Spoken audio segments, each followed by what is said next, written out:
Anda kembali bersama kami pemirsa, saya sekarang langsung ke Mas Ahmad. Ini tadi kan kita sudah mendengarkan tanggapan dari DPR, tapi kembali lagi BPKH mengatakan nilai manfaat ini semakin menipis, tapi sebenarnya apa yang harus dibenahi dalam hal ini, Mas? Sebelum bicara menipis ya Mbak, jadi saya ingin sampaikan begini, dalam kebijakan publik, apalagi yang menyangkut masyarakat retail ya untuk jamaah haji, sebaiknya keputusan penetapan harga itu tidak seperti sekarang, ditetapkan tahun ini untuk berangkat tahun ini. Kasihan masyarakat terutama kayak Ibu Aprilia ini, mereka nggak siap ready uangnya.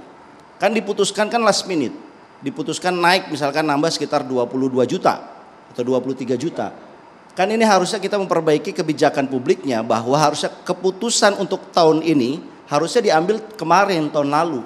Jadi kira-kira masyarakat atau jamaah haji, calon jamaah haji punya waktu 1 tahun. Lah apa sih susahnya? Kita ini negara udah canggih loh, udah bangun mobil listrik ya kan? Ini udah canggih, masa menghitung ini nggak bisa? Menurut saya ini tamparan buat harus menjadi evaluasi di DPR juga, karena ini kan keputusan bersama dengan DPR. Nah yang kedua saya ingin sampaikan begini, ketika kita bicara nilai manfaat ya, ini saya punya datanya.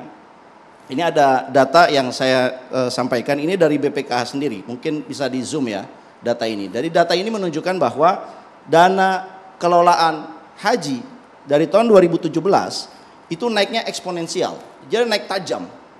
Sedangkan nilai manfaatnya kita lihat flat. Di tahun 2023 ini sekitar 10 triliun mohon maaf. Tidak jauh berbeda dari tahun sebelumnya 10 triliun juga. Padahal kalau kita lihat jamaah yang mau ikut haji tiap tahun bertambah. Kenapa? Karena mereka melihat saudara-saudara mereka umroh juga naik.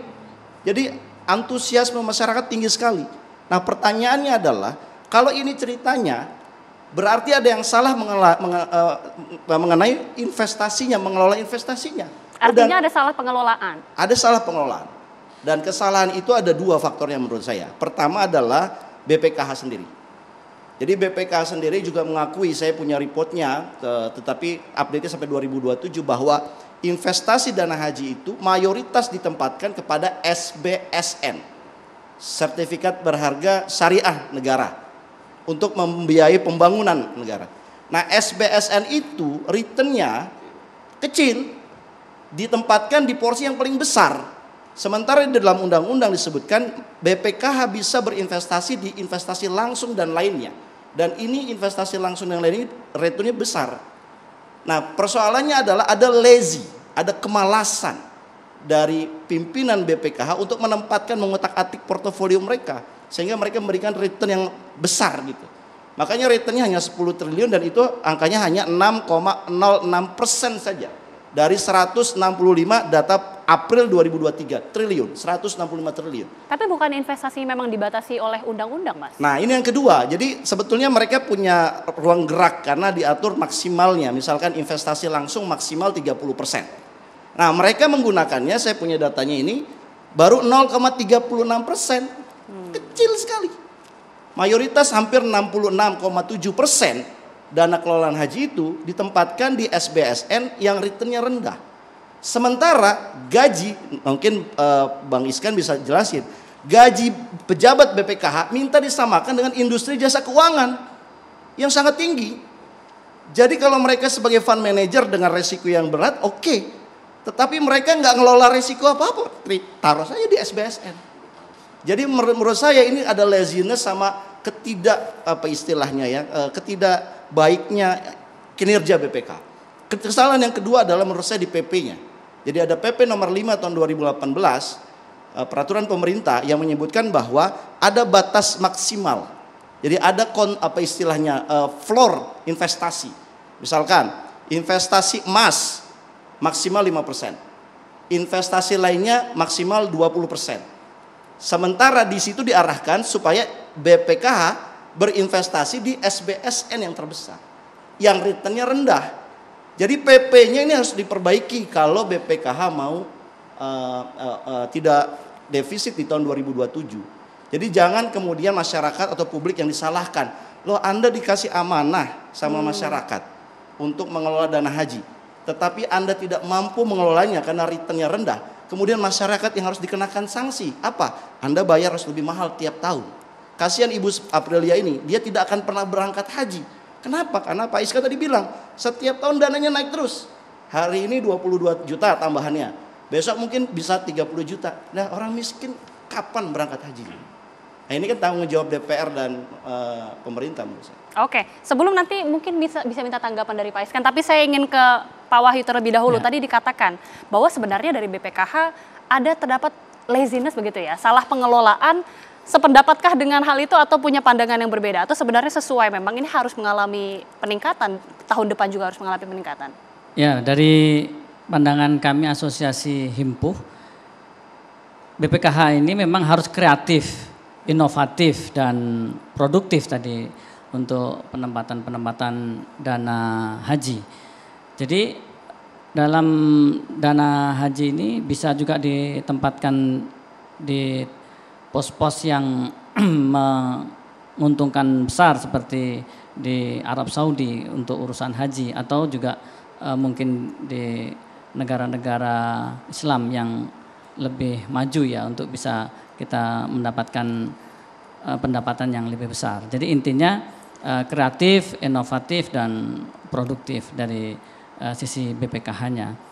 Nah, kami dari Himpuh ini ada suatu hal yang juga menurut saya penting untuk bisa mengurangi beban BPKH dalam keuangan haji. Salah satunya adalah mengusulkan untuk mutasi haji reguler ke haji khusus. Hal ini barangkali nanti dari Komisi 8 di tahun-tahun ke depan dalam revisi Undang-Undang 8 2019 itu bisa mulai dibahas, karena haji reguler ini yang sudah daftar 10 atau 20 tahun yang lalu boleh jadi mampu untuk pindah ke haji khusus, sehingga ini juga bisa mengurangi beban BPKH di dalam dana hajinya. Dan ini pun nanti regulasi dan mekanismenya tentu akan dibahas dan diatur di dalam undang-undang ataupun KMA, Keputusan Menteri Agama, ataupun Skep Dirjen, sehingga nilai keadilan di dalam mutasi haji reguler ke khusus ini juga tetap berpegang teguh pada first come first serve itu ya.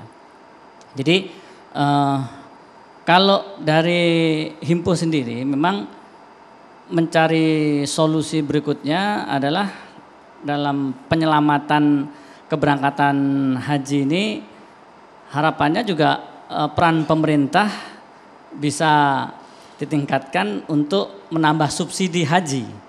Walaupun ini mungkin pembahasan dengan Menteri Keuangan ataupun via terkait juga cukup banyaklah tahapan-tahapannya. Tapi memang menurut saya ini hajat hidup orang banyak ya. Tadi Bu Aprilia salah satunya, atau mungkin juga banyak yang lainnya tadi. Orang miskin yang perlu juga keinginan berhaji. Ya. Kan mereka sudah pada daftar, tapi mana mungkin bisa pergi haji kalau terus naik seperti ini. Kemudian yang kedua adalah kami juga mengusulkan memang untuk penyelamatan haji ini salah satunya ya perlu ditingkatkan setoran awal haji, sehingga pengelolaan dana haji selain tadi lebih produktif ya, dan bisa mendapatkan keuntungan yang lebih besar apabila modalnya lebih besar. Ini logika bisnis lah ya, tapi menurut saya ini sangat masuk akal untuk penambahan setoran awal haji akan menyebabkan bagi hasil atau imbal hasil atau dana manfaat itu akan lebih besar. Kemudian yang terakhir ya dinaikkannya biaya haji itu sendiri, karena memang faktanya di Saudi Arabia banyak sekali kenaikan biaya haji. Kami di haji khusus ini mengalami kenaikan dari mulai tiket pesawat, itu kenaikan BBM juga naik, kemudian juga hotel naik. Itu tahun ini 2023 hotel naik bisa ada yang sampai 120%. Kemudian Arafah Mina atau dulu Maktab sekarang Syarikah, ini juga mengalami kenaikan setiap tahunnya. Jadi Oke. suatu keniscayaan memang haji ini naik karena dari harga pokoknya di Saudi Arabia itu juga sudah naik, sehingga kita mau tidak mau masyarakat ini juga harus bisa menyesuaikan. Tapi kalau dari hitungan Himpuh, rasionalisasi kenaikan biayanya itu berapa sejauh ini hitung-hitungannya? Rasionalisasi kenaikan haji khusus atau haji khusus ini, kalau kami kebetulan dari haji khusus ya, masih dari tahun 2022 sampai 2023 ini masih oke kenaikannya, tidak terlalu signifikan, tidak sampai 50%, hanya ya 20 sampai 30% masih oke lah.